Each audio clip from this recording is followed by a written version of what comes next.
وشوه چې هغه د افغانستان زابل په ولایت کې یو ماشوم د حیدر په نامه باندې 15 کلن ماشوم تقریبا یو ساو کوی تولیدلی و 2-3 ورځې خوار پکې ژوندی و بیا مړ تېراووته.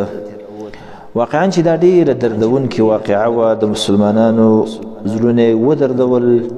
همدغه رنګې د مسلمانانو سترګې په اوښکو باندې لمدې او خړوبه کړې. دې کې هیڅ شک نشته چې ډېره دردونکې وه هر مسلمان ته.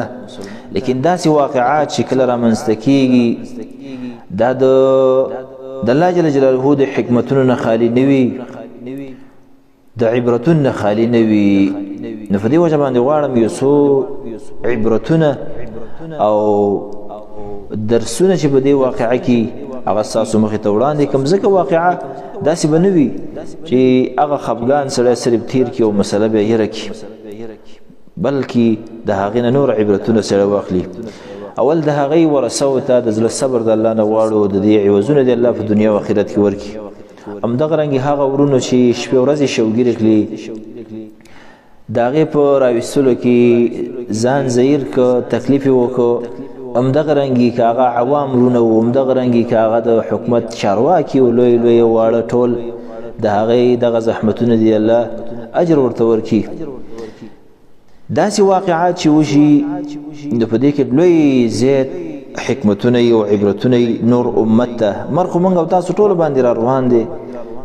حیدر ځوان باندې الله دې جنتونه او مور و فلار ته هلته په کار کې په جنت کې په ټولو باندې را روان دي. لیکن داسې واقعات چې د عام معمول د مرګ نه هغه مختلف وي، د حکمتونو نه خالي نه وي.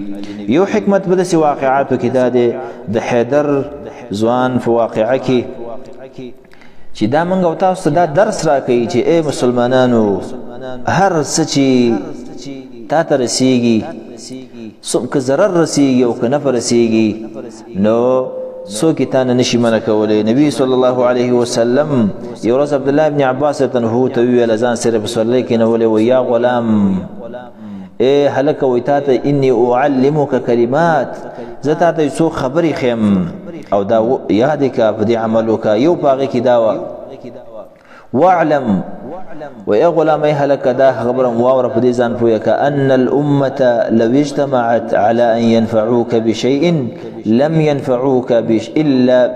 ينفعوك الا بشيء قد كتبه الله لك.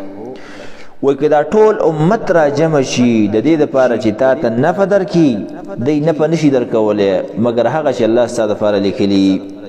دلته حیدر ځوان ټول د ټول افغانستان د ټول زابل اولس را جمع شوی و، بلکې د افغانستان حکومت لوی لوی چارواکي هم راغلي و سره د اسبابونه او د مهندسینو ماهرینو خلکو سره. او حیدر ځوان 15 متره او ګزه کې لاندې پروت دی، ښکاري هم اواز هم اوري، لیکن د ټول افغانستان اولس دا نشوه کولی چې دی ته نفع ورکړي او د هغې ضرر نه بچ کړي چې کوم درته لیکل شوی و. دا زموږ او ستاسو دپاره درس دی چې مسلمانه ضرر ورکول نفع ورکول د الله په لاس کې دي. نه ضرر او نفع ګوره ټول افغانستان ولس سره د اسبابونه ښکاري هم 15 متره کې لاندې، لیکن عاجز و، دی هیڅ نفع حیدر ځوان ته ورنکړه. کله چې الله جل جلاله دې ته نجات نه و لیکلی، نو باید چې دا زموږ او ستاسو ایمان وي او دا هم عقیده وي، نفع او ضرر رسول د الله په لاس کې دي. دویمه خبره او دویم درس او عبرت په دې واقعه کې دا دی عزتمندو چې مرګ موږ او تاسو ته په کوم ځای کې لیکل شوی و هلته به رارسیږي. حیدر ځوان ته مرګ دا 15 متره کې لاندې په ځمکه کې لیکل شوی و. الله فرمایي په قرآن کریم کې وما تدري نفس بأي أرض تموت، هیڅ یو نفس ته پته نشته چې په کومه ځمکه باندې دا وفات کېږي. حیدر ځوان د ځمکې د پاسه پیدا شوی و، لیکن مرګ ورته د ځمکې لاندې 15 متره لاندې کې لیکلی و.